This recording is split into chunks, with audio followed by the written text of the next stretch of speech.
Buenos días, ¿qué tal? ¿Cómo están?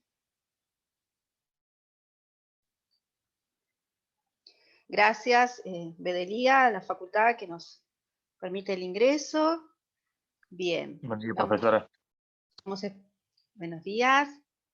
Vamos a esperar un ratito que terminen de ingresar todos los compañeros.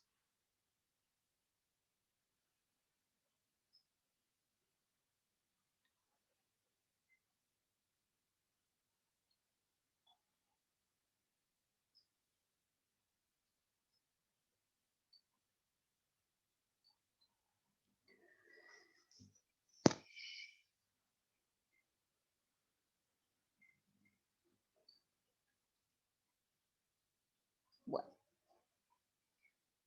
un segundito y ya empezamos, chicos, ¿eh?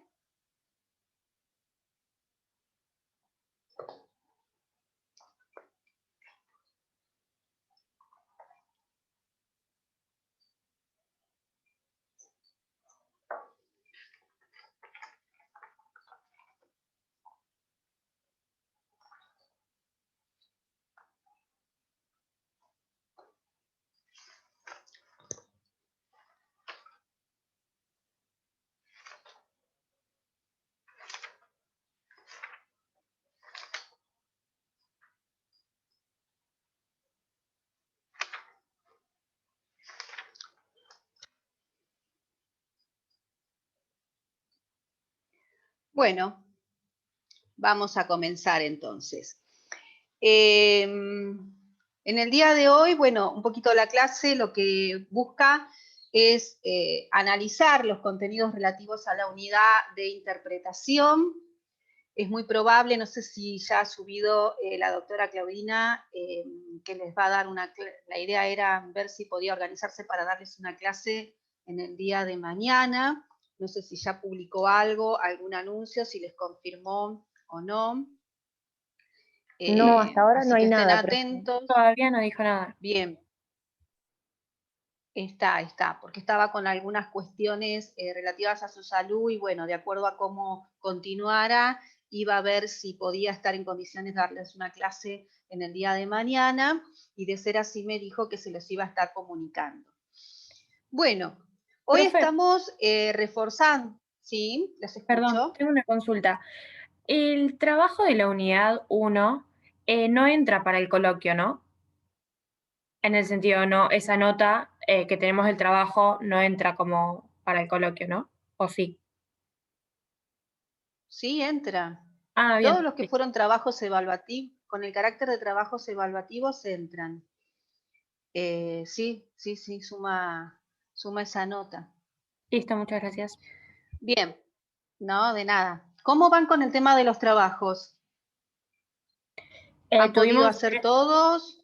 tuvimos 3 trabajos y tenemos la nota del primero y del tercero, pero la unidad 2 todavía no, y después no tuvimos ningún otro.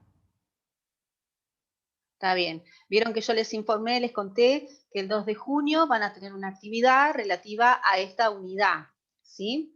Bueno, la idea un poquito es analizar, ¿no es cierto? O contar o comentar qué les ha parecido o cómo han transitado esta unidad relativa a interpretación, si han tenido alguna dificultad en concreto, si ha habido algún tema que les parece por ahí que necesitan mayor análisis. Y si no, bueno, me largo a hablar haciendo un repaso general, pero antes quería preguntarles si había alguna duda, alguna inquietud puntual que quisieran comentar o, o realizar, no hay problema en ese sentido. Profe, sí, buen día. ¿Me podría A reforzar ver, un ¿quién dice poquito? sí? Analía, yo acá. Pasa que si inicio la A cámara ver, se me corta Analia. mucho el audio. No, está bien, no hay ningún problema. Eh, Usted habló en la clase pasada de que algunos términos están necesitados de interpretación, como con los conceptos vagos, valorativos, probabilísticos y comparativos. ¿Me podría reforzar un poquito cada uno de esos 4 conceptos, por favor? Si no es muy largo, Sí. no la complico mucho. Ahora los vamos a ver. Ese tema con relación a los conceptos, no, está bien. Ese tema con relación a los conceptos, ustedes lo van a ver que está bien, o sea, está puntualmente desarrollado en el libro del doctor Portela, en Ensayos de Teoría General del Derecho, volumen 2. Yo les quería, es incluso muy pequeñito el párrafo que dedica a cada uno de los conceptos, y tiene que ver con ejemplos que va dando. Me remito a leer el texto, porque si es que tuvieron problema al tratar de analizar el texto, bueno, vamos a ver el contenido, cómo está puntualmente, y a explicar cada uno de los ejemplos que presenta. ¿Sí, Analía? Bien. Conceptos vagos son aquellos conceptos descriptivos cuyo contenido o alcance no está claramente delimitado. Es lo que hablábamos de una palabra vaga. Yo sé que una persona es alta, ¿qué tan alto? Yo sé que una persona es grande, ¿qué tan grande? Entonces digo, por ejemplo, se debe de circular de acuerdo a la velocidad establecida en la normativa vigente. Bueno, ¿cuál es la normativa vigente para la ruta 2? La ruta provincial 2. O se debe de circular de acuerdo a la normativa que establece cada localidad. Bueno, ¿cuál es la normativa que establece cada localidad? No me está diciendo en concreto a 40 kilómetros por hora el máximo en una calle y a 60 el máximo en una avenida. Bueno, ¿cuál sería? Porque no me está diciendo en concreto. Me remite y tengo que ver qué legislación se aplica para ese caso. Un ejemplo, por ejemplo, súper redundancia, un ejemplo, por ejemplo. Un ejemplo que les trae, el texto dice nocturnidad, podríamos decir. Se prohíben las actividades que se realizan en la nocturnidad. ¿Cuáles son las actividades que se realizan en la nocturnidad? Boliches, restaurantes, cervecerías, hotelería. ¿Qué es lo que se realiza en la nocturnidad? O todas las que se realizan en la nocturnidad, aunque no sean tradicionalmente que se realizan en la nocturnidad. Porque yo, si quiero complejizar, podría decir, ¿un gimnasio es una actividad de nocturnidad? No. Entonces yo voy a abrir mi gimnasio a la noche. Porque como no es una actividad que se realiza en la nocturnidad, no me la van a sancionar porque no son las actividades típicas. O nocturnidad es la actividad que se realiza en ese horario independientemente de que sea tradicional, que se realice o no esa actividad en la nocturnidad. ¿Me van siguiendo? Sí. Siempre digo yo que estar de novio o de novia con un estudiante de Derecho o un abogado es todo un tema, porque la palabrita tiene una significación, y esa significación la vamos a adecuar los abogados en función al interés del que estamos representando. Y no vamos a ser objetivos, no vamos a decir no de ninguna manera. Entonces, si a mí me vienen a sancionar porque estoy realizando una actividad deportiva en el horario de la nocturnidad, como esta no es una actividad dentro de las tradicionales de nocturnidad, no me pueden sancionar. Otro caso, cuidado, cuidado. Bueno, el niño debe de estar cuidado. ¿Qué es cuidado? Significa que yo tengo la tenencia, cuidado con su madre. Tiene que tener que tiene la tenencia la mamá. ¿Qué quiere decir cuidado? ¿Que tiene que evitar que se dañe? ¿Qué quiere decir cuidado? ¿Que le tiene que suministrar todo el apoyo psicológico que necesita el niño? Podríamos decir todos los objetos que caen de un edificio. Y si vivo en un dúplex, donde hay distintas familias, donde hay distintas entradas, uno por adelante, el otro por atrás, y bueno, cae algo de ese dúplex. ¿Eso es un edificio o es una casa?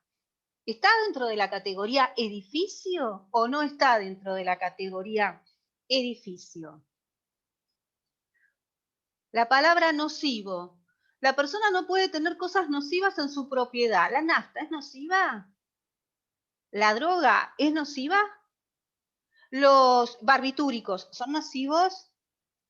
¿La pirotecnia es nociva?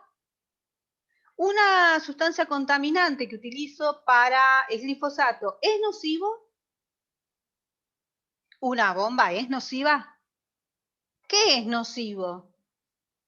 No, esto es nocivo, así que a usted lo vamos a sancionar, lo vamos a intimar, es causal de desalojo que usted tenga esta pirotecnia en la propiedad, porque mire lo que pasó en Torres y Liva. qué es nocivo. ¿Ah? Y estos términos los van a encontrar en las normas, en el Código Civil, en el Código Penal, en las leyes laborales. El empleador debe de cuidar a su empleado. ¿Cómo lo cuida el empleador a su empleado? ¿Pagándole? ¿No mandándole a hacer cosas riesgosas?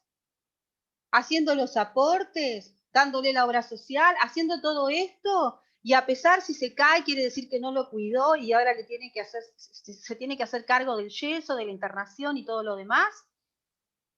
Entonces, ahí tenemos un concepto vago. Conceptos valorativos, me dice el texto, no son conceptos descriptivos, sino normativos, necesitados de un complemento valorativo. Tienen en común con los conceptos vagos el que su contenido y alcance no esté inequívocamente prefijado. Y acá les dice, por ejemplo, la persona tiene que ser justa, ¿no? El contrato tiene que ser justo. Las obligaciones tienen que ser equitativas. La característica en este caso es que estamos hablando de conceptos que entran con una valoración que a su vez está inmersa dentro de un contenido vago. Todo contenido valorativo, por lo tanto, va a ser dentro de una categoría vaga, está dentro de una categoría vaga. Sería, por lo tanto, como el género a la especie. Entonces, ustedes pueden decir, me confunde. Sí, claro, los va a confundir porque es una especie de vaguedad que está contenida en la norma, en el derecho, y que a su vez tiene que ver con una valoración que le pedimos a una de las partes. Dice, el contrato no puede ser contrario a la moral y a las buenas costumbres. La moral es una valoración ética. ¿Qué se entiende por moral? Que si yo se lo alquilo a una persona que está mediante un vínculo de convivencia, ¿es inmoral? Bueno, yo les voy a contar. Respeto, ¿no es cierto?, la voluntad, la decisión, la autonomía de todas las partes. Pero los evangelistas, puntualmente, tienen muy impregnado en su moral no volver a formar un vínculo si no han terminado el vínculo anterior. Y si lo terminaron, si no tienen el divorcio en concreto, porque de lo contrario consideran que están en pecado. No se imaginan la cantidad de evangelistas que concurren o que preguntan cuando uno les inicia el divorcio, doctora, falta mucho tiempo porque yo no puedo vivir en pareja con alguien porque es pecado. Para ellos es contrario a la moral. Seguramente si tuvieran que alquilar una propiedad, van a decir, no, ¿yo cómo le puedo alquilar a alguien? Capaz, ¿no? Pienso. Que está en pecado, que no tiene un divorcio y va a vivir con una persona sin tener el divorcio, ¿no? Entonces, fíjense este tema de los valores éticos, morales, ¿no es cierto? Cómo trasciende y también cómo es subjetivo de acuerdo a cada parte, a cada persona. Lo que es para mí moral, para otro no lo va a ser, seguramente. Lo que para otro no lo es, para mí lo sea. Entonces, otro valor que dice decoro. Decoro. Bueno, el diputado que vaya a asumir un cargo tiene que guardar decoro. ¿Qué es guardar decoro? Tener un acompañante en el Zoom y hablar sin saber que está la cámara, ¿eso infringe el decoro? Tener en exhibición cabezas de animales que haya hecho una cacería y que no lo inhibió la mirada de un animal para evitar dispararle. Entonces, ¿qué es decoro? ¿Cómo juzgamos el decoro de una persona? ¿Que sea ordenada, que sea pulcra, que sea prolija? ¿Que no perjudique a otro? ¿Qué es el decoro?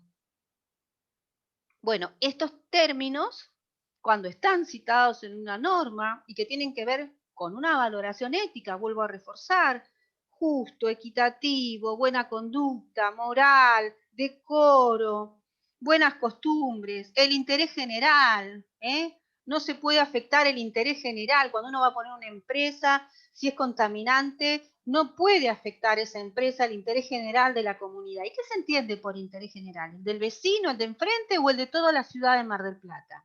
Porque si yo solamente afecto a los que están en esa cuadra, digamos que el interés general de toda la ciudad de Mar del Plata es más grande que todos los que están en esa cuadra. O yo con afectar en esa cuadra estoy afectando el interés general. ¿Y quién le va a dar ese contenido a esa situación? ¿Cómo lo solucionamos? Lo va a dar el juez.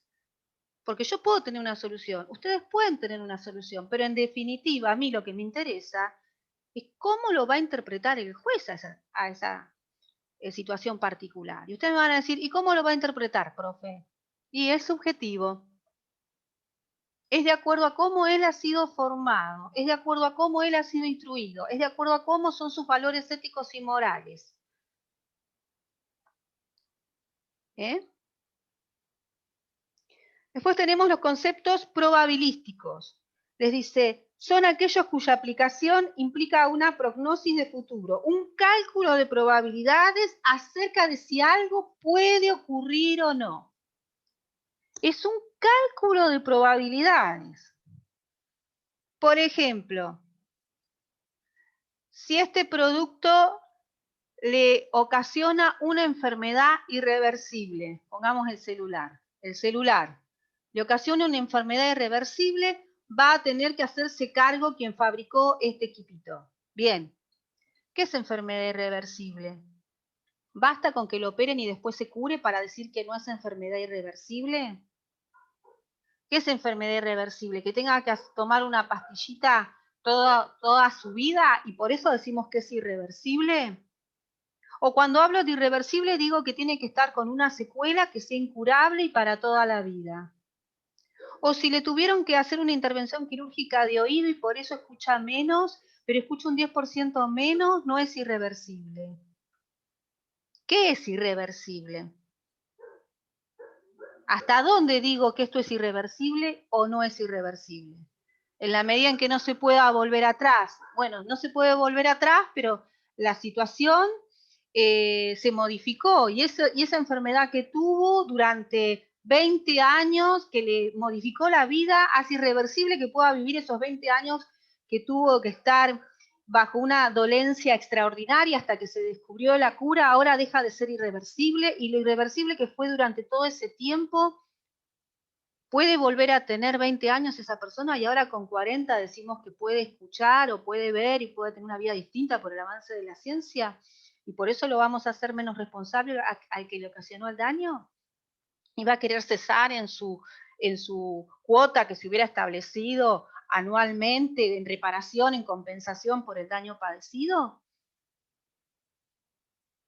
Otro ejemplo de irreversible, dice, de probabilístico, progreso económico. Bueno, si el contrato le produce un progreso económico, bien, progreso económico, sí. Como ustedes ven, todos estos temas, vuelvo a repetirlo, son vagos. La esencia es la vaguedad. En uno está vinculado con la moral, cuando digo valorativo. En otro está vinculado con probabilidades. ¿Hasta qué punto digo que algo es irreversible? ¿Hasta qué punto digo que esto me lleva a un progreso económico? Progreso económico alcanza para decir que algo es un progreso económico en la medida en que beneficia a un 10%, en que beneficia a un 50% de la población. ¿O basta con que beneficie a algunos para decir que estamos en caso de un progreso económico? ¿Mm? Si esto produce riesgo para la vida, bueno, ir a trabajar, ¿produce un riesgo para la vida? Y algún empleador va a decir, no, ¿qué te va a producir riesgo para la vida? Si vas con un barbijo, usas alcohol, ya está. Sí, pero resulta que tú recibió una carga viral importante y muere como consecuencia de ese trabajo. Ese trabajo le puso en riesgo la vida y efectivamente se la quitó la vida.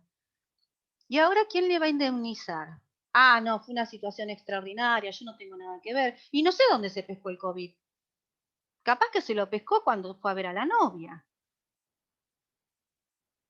Pero lo cierto era que él atendía al público.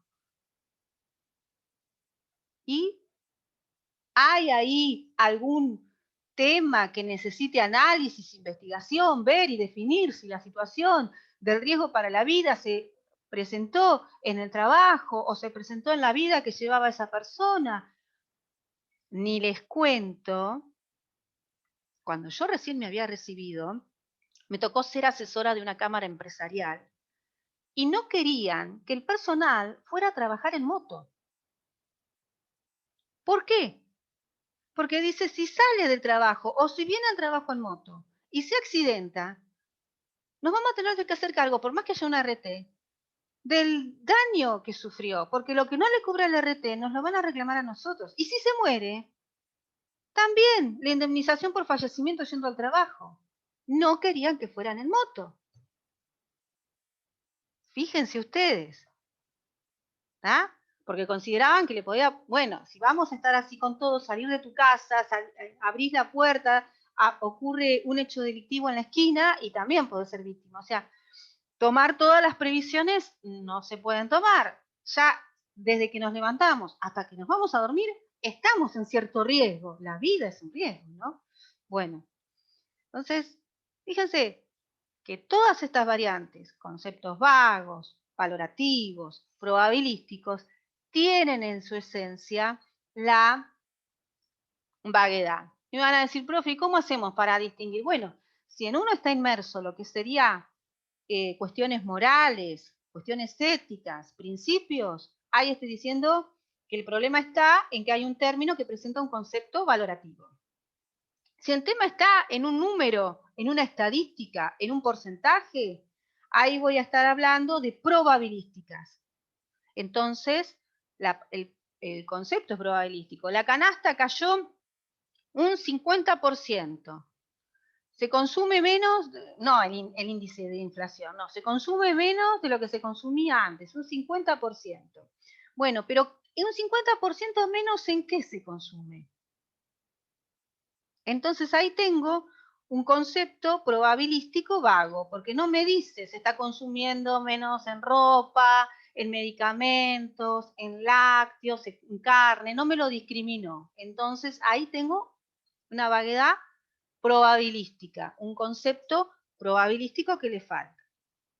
Y después está el otro concepto, que es el concepto comparativo, y dice, son propiedades que son variables en más o en menos.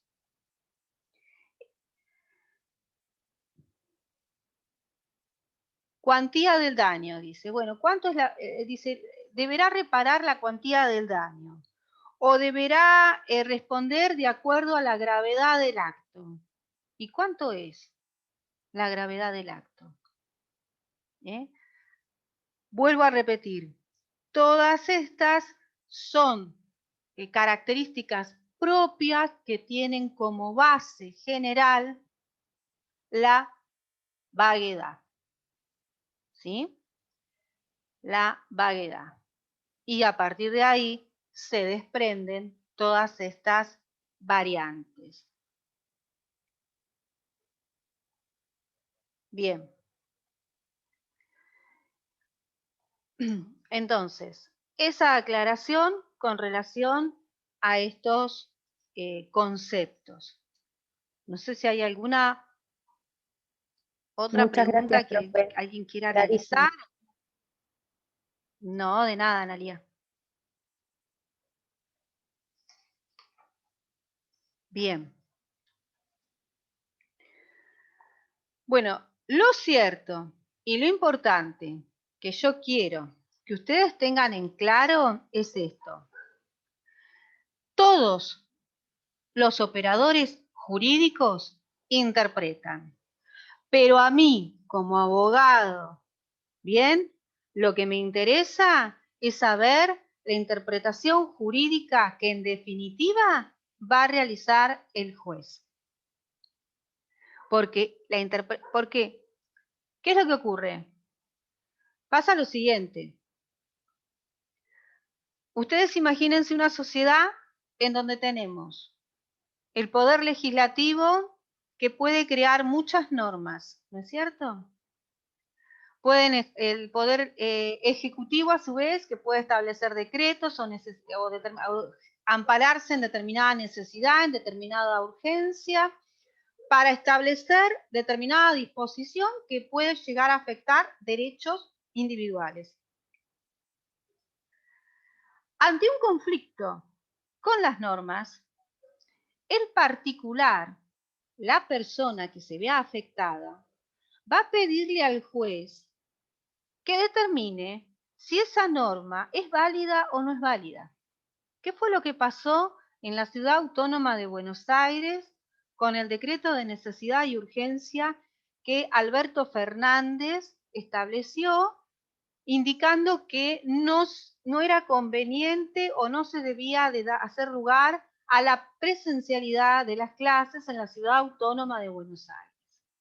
O sea, el Poder Ejecutivo puede establecer un decreto, puede establecer una necesidad.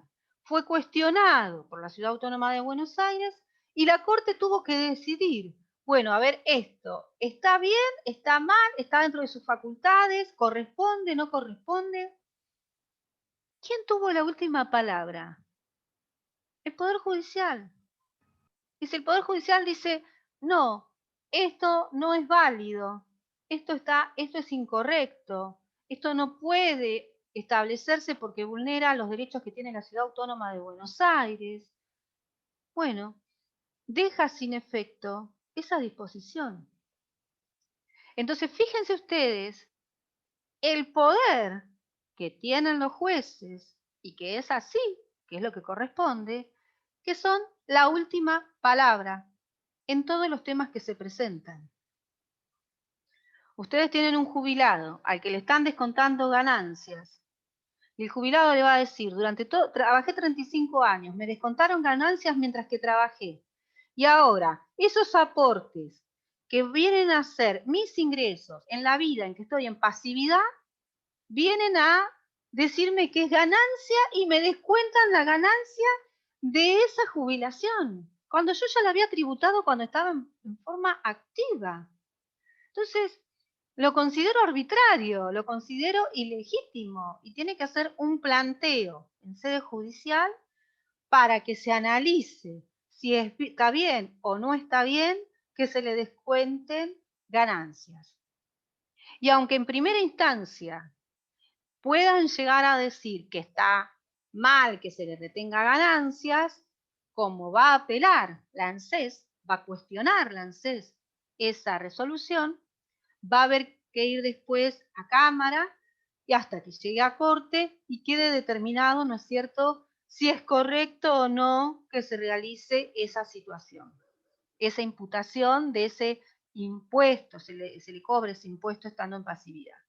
Y todos los demás que se vean con ese derecho afectado van a tener que recurrir a la justicia, porque salvo que la sentencia tenga un alcance que diga la Corte, esta sentencia es una acción de clase. ¿Qué es una acción de clase? Que va a beneficiar a todos los que se encuentran en la misma situación, en la medida en que no digan que es una acción de clase que se va a aplicar para todos los que estén en igual situación, solamente va a tener efecto para esa parte.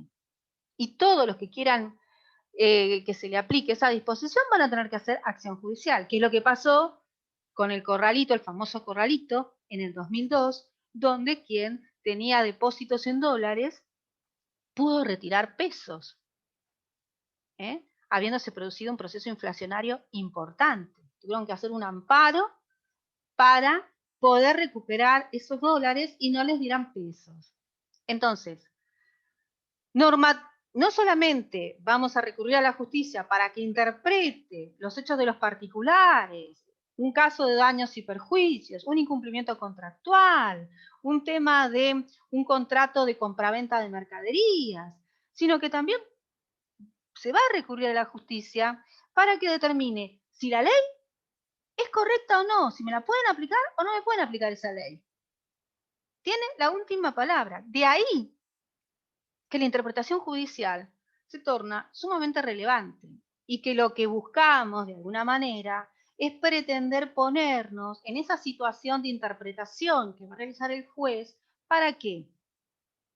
Para que si tenemos que hacer alguna presentación el día de mañana, impugnando, bien, apelando esa resolución judicial, esa decisión judicial, tengamos argumentos y sepamos que hay distintas miradas que se pueden tener sobre un tema y podamos recurrir, bueno, yo voy a recurrir al argumento de la equidad porque acá el juez no fue equitativo, o voy a decir que la interpretación que hizo del concepto valorativo es arbitraria, porque no se ajusta a la realidad que yo presenté. Bien, o voy a decir que el argumento que presenta el juez es apagógico porque no se condice con las pruebas y por lo tanto las pruebas me están diciendo todo que fue un homicidio y el juez está diciendo de acuerdo a las pruebas que fue un suicidio. Entonces, esa mirada del juez es la que me interesa. Y el juez muchas veces puede ser que solucione problemas donde realmente hay lagunas. Cuando hablamos de lagunas, decimos que el caso no encuadra concretamente en la normativa, o puede ser que el juez haga una interpretación tan restrictiva, tan acotada, tan simplificada, que diga la norma acá no se aplica. Y como no se aplica, busque una solución salida, extra normativa, de acuerdo a los principios, a las valoraciones, a determinadas situaciones. Entonces, hay jueces que van a solucionar lagunas, a evitar la presencia de lagunas, y tienen una interpretación extensiva, le hacen decir a la norma jurídica cosas que no dicen, y esto un poco lo ven cuando vemos dogmática, que es todo este desarrollo de la ciencia del derecho, o puede ser que el juez diga, no, acá no está la solución, por lo tanto tiene una interpretación restrictiva de la norma, y entonces busca soluciones fuera del ámbito normativo. ¿Ah? Entonces, es muy importante saber que lo que a mí me va a interesar más que nada es cómo van a decidir los jueces. Y en esa decisión que van a tomar los jueces hay diferentes directivas, que son las que se hacen referencia. Están la interpretación, van a ver que está la interpretación literal, que es la gramatical, la doctrinaria. Habíamos hablado en su momento del contexto en el cual está la norma, una interpretación contextual o lógica, de acuerdo a cuál es la orientación que tiene una norma. Si yo estoy hablando de una norma que está en contra del divorcio, seguramente ante un caso de duda voy a decir que no se puede hacer el divorcio. Si estoy hablando de un ordenamiento jurídico que está a favor de el aborto, ante una situación de duda voy a hacer lugar al aborto. Si estoy en una normativa que está en contra del aborto, ante una situación puntual que esté en duda, voy a decir que no se habilita el aborto. Entonces el contexto a mí me va a poder permitir también dar una respuesta a los casos que se presentan. También en interpretación hablamos, y se dice la interpretación teleológica, y cuando hablamos de teleológica queremos decir la que tuvo en miras, y esta al origen de la norma, al origen de esta disposición legal, y esta interpretación teleológica puede tener dos miradas. Una subjetiva, que es la que tuvo el autor de la norma. Bueno, ¿quién presentó el proyecto de ley haciendo lugar al aborto y cuáles eran los fundamentos? Y la otra sería una interpretación teleológica objetiva, que ya no me centro en cuál era la finalidad que trajo quien presentó el proyecto y en definitiva lo aprobó, sino cuál es la finalidad en concreto de la norma. Bien, entonces ahí puedo tener una interpretación teleológica objetiva. Dentro de lo que ustedes van a estudiar, van a ver que, o podemos preguntarnos, ¿el juez está obligado a seguir algunas de estas directivas, algunas de estas interpretaciones que estamos estudiando? ¿O tiene libertad? ¿Cuál sería la respuesta? La respuesta es que el juez tiene libertad para elegir los principios, las directivas en las cuales va a basar su sentencia, su resolución. Puede elegir la directiva que hace a la interpretación literal, puede elegir la que tiene que ver con el contexto, puede elegir la que tiene que ver con la interpretación teleológica subjetiva, que es del autor de la norma. ¿Por qué digo esto? Porque cada interpretación que tomemos nos puede llevar a un desenlace distinto. Entonces, yo al juez, ¿le puedo decir que usted tiene que seguir este y no otro? ¿Podemos hacernos esta pregunta? Yo estudio todas estas directivas, ustedes van a estudiar todas estas directivas, todos los caminos que conducen a la interpretación de una norma, a la interpretación de un caso. Pero yo, ¿le puedo exigir al juez que interprete de determinada manera? Bueno, la respuesta es que no. No le puedo exigir al juez que interprete de determinada manera. Sí, pensamos que existe, por así decir, una jerarquía de estos principios, de estas directivas, y que en primer lugar, la primera interpretación que vamos a tener va a ser la interpretación literal, la interpretación gramatical, es decir, lo primero, la primera mirada que tenemos es la de la lectura y lo que nosotros interpretamos de esa lectura, es de lo que me dice la norma. Esa sería la principal, la esencial que tendríamos que tener en cuenta. Ahora, después el juez, ¿qué directiva va a tomar? Tiene libertad. ¿Y cómo controlamos entonces la actividad del juez? Y la manera en la que la controlamos es con los porque decimos, yo les puedo dar una sentencia o les puedo dar un caso para que ustedes digan, ¿la persona es culpable o es inocente? Y en base a qué, no se los voy a dar, pero quédense tranquilas, pero yo voy a decir, ¿la persona es culpable o es inocente? Y les suministro prueba. Y a algunos les voy a hacer más hincapié en la prueba que lo llevaría a declarar inocente. Y a otros les relato la prueba que lo llevaría a considerar culpable de una manera más desarrollada. Entonces cada uno va a tener resoluciones distintas. Va a haber distintas sentencias en base a un mismo hecho, porque uno va a poner más el acento en determinada prueba y otro en otra.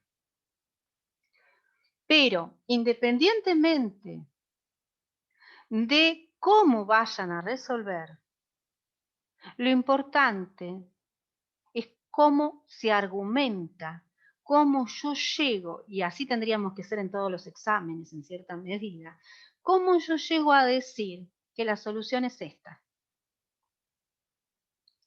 Porque puedo tener un caso y que el juez diga, es inocente, y es inocente porque no encuentro elementos para declararlo culpable, cuando tenemos todas las pericias que llevan a que es el culpable, el ADN, los rastros, los testigos, las filmaciones.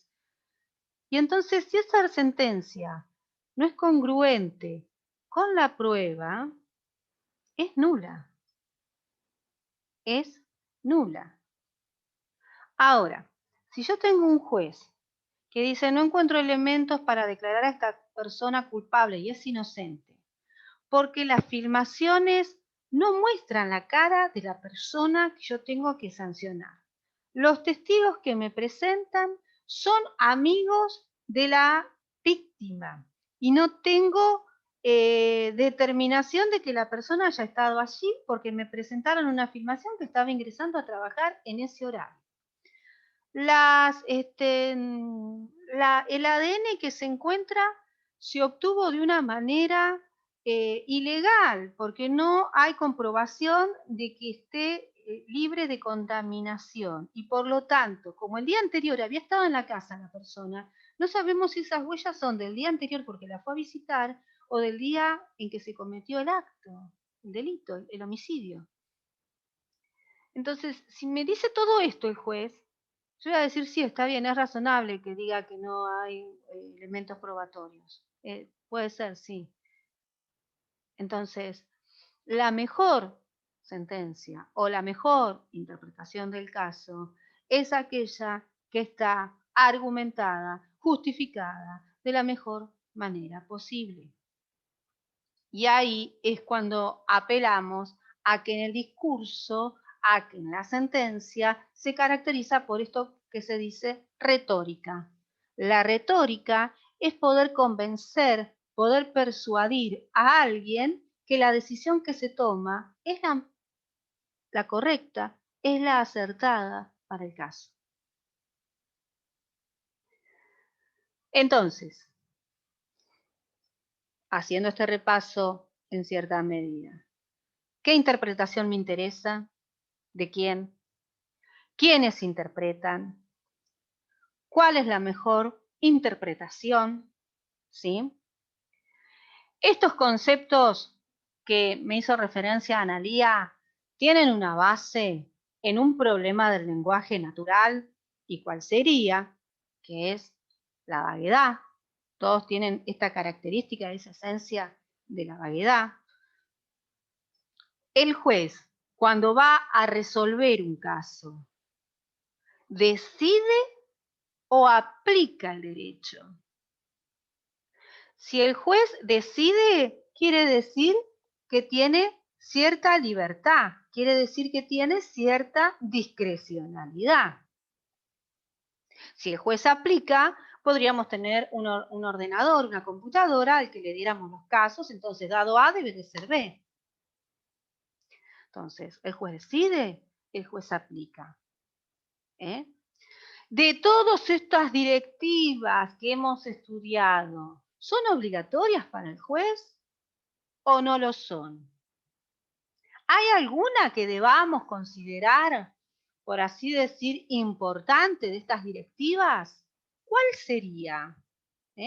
¿Cuál sería? ¿Siempre interpretamos o a veces interpretamos?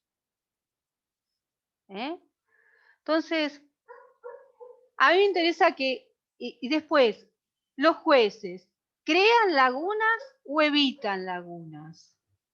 ¿Y qué hacen cuando crean lagunas? ¿Qué interpretación toman? ¿Y qué interpretación toman cuando evitan lagunas? ¿Sí? Con que ustedes sepan esto, bien, y lo que hemos estado comentando acá, va a estar bien. No van a tener problemas en el trabajo, en la actividad, ¿sí?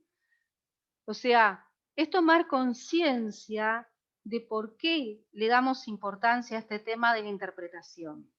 Que este tema de la interpretación después va a ser acompañado, acompasado con razonamiento judicial. ¿Sí? Y ahí vamos a analizar y tener presente, se los adelanto también porque en cierta medida lo transitamos también en interpretación, que, como les dije en la clase primera, la verdad procesal no necesariamente va a coincidir con la verdad real. La verdad procesal es una aproximación, busca estar lo más cerca a esa realidad de lo que debe haber sucedido. Pero a veces puede ser que no se llegue a esa verdad real y que la sentencia sea totalmente arbitraria, ¿no? Pero bueno, ese no es el ideal. Pero reconocer la humildad que presenta la verdad procesal. Es decir, nosotros quisiéramos que sea idéntica. Ese es el ideal que tenemos, es que nos lleve a configurar lo que realmente ocurrió. Pero muchas veces no podemos llegar a esa verdad real con la verdad procesal. Y ahí es cuando surgen todos los cuestionamientos.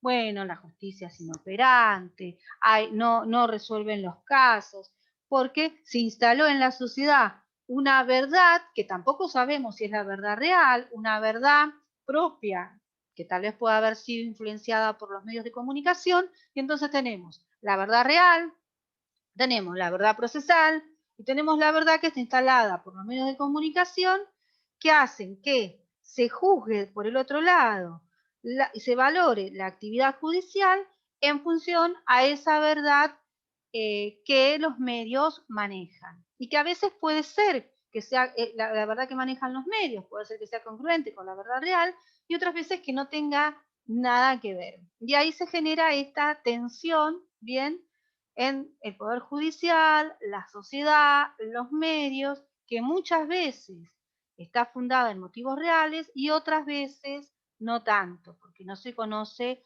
a ciencia cierta todos los pormenores que hay en una causa y cómo el juez se siente imbuido y obligado a resolver de una manera que no puede ser, que muchas veces no es simpática porque se esperaba otra decisión judicial.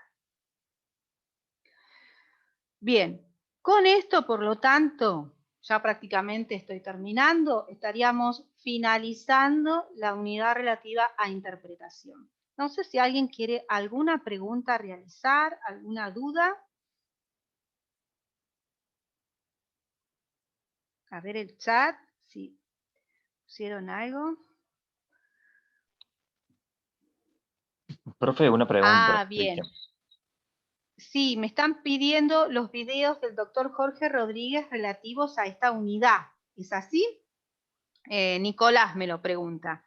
Sí, me los había pasado oportunamente, luego tenían un problemita técnico que se acoplaban con el audio y bueno, después yo olvidé poder solicitarlos nuevamente. Así que se los voy a reclamar al doctor Jorge Rodríguez para que ustedes los tengan. Esta clase que está siendo grabada queda en el canal de YouTube y luego yo les comparto el enlace para los que ustedes no puedan recuperarla de ese sitio del centro de la Facultad de Derecho de Franja Morada.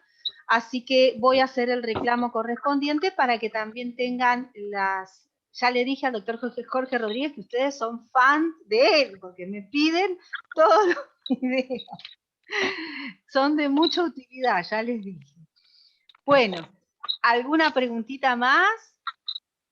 Sí, yo, profe, que es una pregunta, Cristian. En el punto 27 de la unidad 6, que dice sobre la interpretación de derecho, volvimos hablando sobre la vaguedad, la ambigüedad al principio, pero me quedó sobre la textura abierta.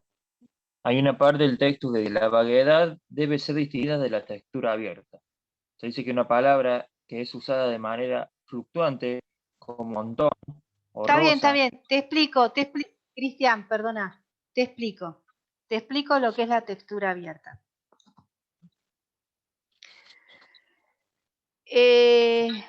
Caso de interpretación. Por ejemplo, sí. Textura abierta significa la vaguedad futura, la vaguedad potencial quiere decir la futura vaguedad que toda palabra puede tener el día de mañana. Yo te digo, Juan tuvo gripe, y esto te lo estoy diciendo en el año 2008. Vos me vas a decir, ¿qué? ¿Tuvo el virus de la influencia A? Y no sé. Y puede ser. Porque ahora la gripe que transita la llamamos así, me vas a decir, en el 2008. Juan está con mucha tos. Y tiene fiebre. Y tiene coronavirus. No, pero puede tener otra cosa. ¿Y cuándo le pusimos el nombre a coronavirus? ¿Cuándo apareció coronavirus, el nombre este? Bueno, en diciembre del 2019. Entonces, aislamiento. Bueno, aislamiento sí significa... Bueno, hoy aislamiento tiene un significado distinto al que tenía antes. Tiene mayor peso. El día de mañana aparece, por ejemplo, unos lentes que a su vez me transportan donde yo quiera vacacionar. ¿Cómo le voy a poner a estos lentes? ¿Le voy a decir lentes o le voy a decir lentes de 3D, lentes de realidad aumentada, lentes que nos permiten vacacionar? ¿Qué nombre les voy a poner? Bueno, la palabra lentes ya tiene una vaguedad hasta que redefine esa situación. Claro, en este caso la ¿Qué palabra quiere decir esto? la palabra que se usa mucho hoy, antes era una novedad para nosotros, era barbijo, por ejemplo. Hoy el barbijo es una funcionalidad y el que no tiene el barbijo como que está mal visto. O sea, como que al no tener barbijo, antes vos veías a alguien con barbijo y te alejabas porque estaba enferma. Y ahora es diferente. Cambió la palabra barbijo. La aceptación que tiene socialmente ahora es bien aceptado porque vos decís, está haciendo lo que corresponde, y antes veías a alguien con barbijo y capaz que decías, uy, en realidad el que tenía barbijo se estaba cuidando de nosotros porque tenía las defensas bajas, su sistema inmunológico bajo y necesitaba protegerse. Bueno, antes veías a alguien con barbijo y verdaderamente. O los cibercafé. ¿Cómo le vamos a poner, qué nombre le vamos a poner a esos cafés donde estaban las computadoras y yo podía entrar, podía conectarme con alguien, tenían internet, había wifi, podía escuchar música, podía jugar con los juegos que había. Bueno, ¿cómo le pongo de nombre a ese café? Bueno, hasta que le pusieron cibercafé, bueno, hubo que redefinir esa situación, ¿no es cierto?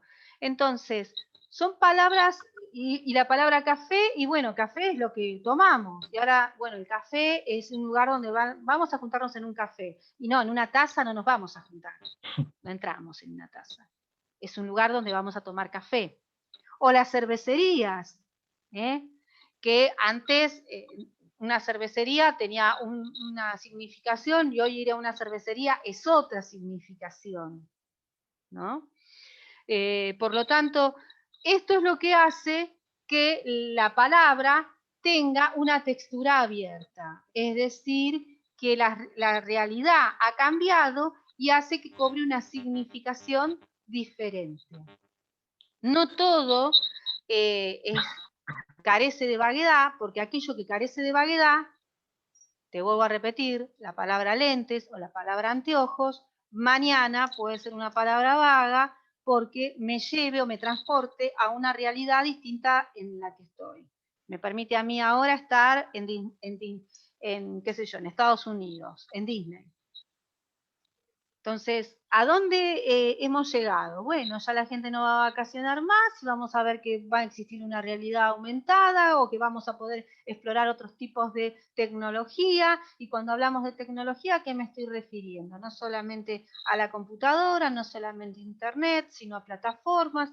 Y vamos a ver que va a haber un montón de... O sea, es ese mundo del futuro el que hace que ante una situación que se produce, esa palabra original ya me queda chica, me queda acotada o cambia su significación. ¿Está? Bien. Puedo tener una prenda, puedo tener ropa y resulta que esto es antibacterias, ¿no? Entonces, ¿cómo voy a nombrar a esta chalina que ahora es antibacterias? ¿Qué nombre tiene? O los barbijos que ahora vienen con, bueno, hasta que le ponemos un nombre a ese tipo de barbijo, no sé, ion positivo, no sé cómo les dicen. Bueno, o los barbijos del CONICET, o los barbijos que tienen tal denominación. Bueno, entonces tuvimos que reforzar esa vaguedad, porque no cualquier barbijo me protege, no cualquier barbijo protege de la misma manera, entonces al que protege de tal manera, le pusimos este nombre. Y ahí le quitamos la vaguedad a esa situación. Ya tenemos un nombre para el barbijo específico que cubre ante tal situación. ¿Ah? Eso En el caso sería judicial, la vaguedad potencial. profe, ¿cómo aplicaría este tema? ¿Cómo aplicaría la parte en la interpretación judicial, digamos? Hablando todo lo que está hablando del juez y todo eso. Imagínate, ¿Cómo se...? bueno, en la parte judicial, yo te digo, el decreto de necesidad y urgencia prorrogó los contratos de locación. Yo tenía un inquilino que se tenía que ir en mayo del año pasado. No se fue. Se generó una vaguedad potencial. ¿El contrato se venció? Sí. ¿Se tiene que ir? Sí. Pero ahora hay una norma. ¿Y esa norma qué es? De orden público. Él se quiere ir. Yo quiero que se vaya. Pero no se puede ir porque no se pueden hacer mudanzas. ¿La responsabilidad de quién es? ¿Mía que no se puede ir? No. ¿De él que no se puede ir? No. ¿Lo voy a desalojar? ¿Lo puedo desalojar? No lo puedo desalojar. ¿En qué situación estoy? ¿Hay un incumplimiento contractual? ¿El garante va a seguir garantizando la obligación? ¿Cómo soluciono el tema? Ninguno teníamos problema, pero ahora no se pueden hacer mudanzas. Entonces ahora se tiene que quedar en su casa. Pero él ya había reservado otra. Y ahora tiene que seguir pagando porque le hicieron el contrato en la otra, pero no se puede ir y tiene que seguir pagándome a mí. ¿Y él quiso esto o no? ¿Y yo quise esto o no? ¿Y qué hacemos? ¿Qué hacemos? ¿Que dé de baja el contrato que hizo? Y pero después no va a conseguir. ¿Cómo lo solucionamos? Claro, en este caso se tendría que recurrir a la justicia, en este caso, para que para ver ¿Vamos a ir a la justicia para qué? ¿Para qué iríamos a la justicia si tengo que ir a la justicia? Tendría que ver, Sí, para... ir a la justicia. Y tengo que ver que la justicia esté funcionando, que no esté en feria. También, Porque si no claro. está funcionando, que esté funcionando. Y si esté funcionando, ¿qué le voy a pedir a la justicia? ¿Que lo desaloje? ¿Cuál sería el planteo que haría? Pero yo no tenía ningún problema hasta ahora, y ahora se presenta este problema. Él tiene problema y yo tengo problema. Y a donde alquiló también tiene problema, porque me están esperando y él no está yendo. Y como no está yendo, le quieren cobrar y él no le quiere pagar. Porque está pagándome a mí, porque todavía no se fue. Hay algo que no me acuerdo cómo se llama, que es como una prisión dativa, O tengo no, un tiene que ver. empleado, perdón, tengo un empleado y el empleado está con una persona de riesgo. Desde el año pasado lo tengo que sin venir a trabajar. ¿Y le tengo que seguir pagando? Sí, le tengo que seguir pagando. ¿Y lo puedo despedir? Y no, ¿cómo lo vas a despedir? Él quiere venir a trabajar, pero el médico dice que corre peligro. Yo quiero que venga, pero tampoco quiero que le pase algo. Pero le tengo que pagar.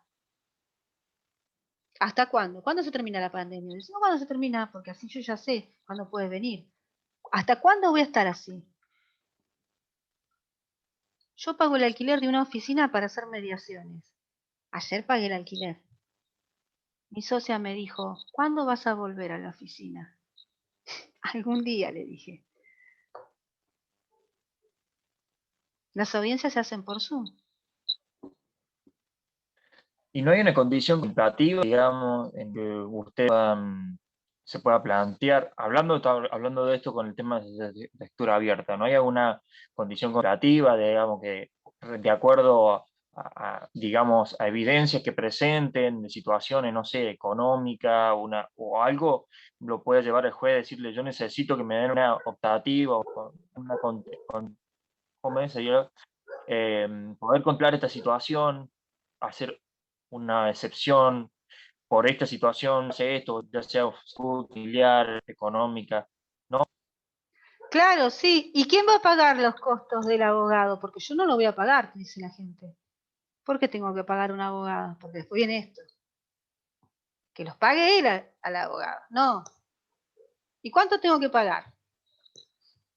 ¿Cuánto me va a salir? Se puede presentar. ¿Qué te quiero decir? La vida es una vaguedad potencial. La vida carece de precisiones. El colectivo. ¿Cuándo vos pensaste que el colectivo te iba a poner en riesgo la vida, salvo que chocara? Y ahora vas en un colectivo de acá a La Plata con las ventanas todas cerradas, hay una persona con COVID y te produce un riesgo para la vida.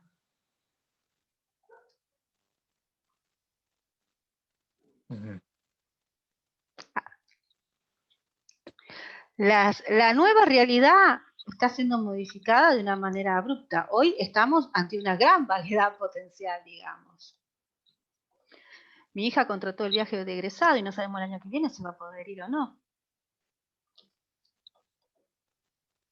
Entonces, ¿quién tiene la certeza y la precisión hoy por hoy?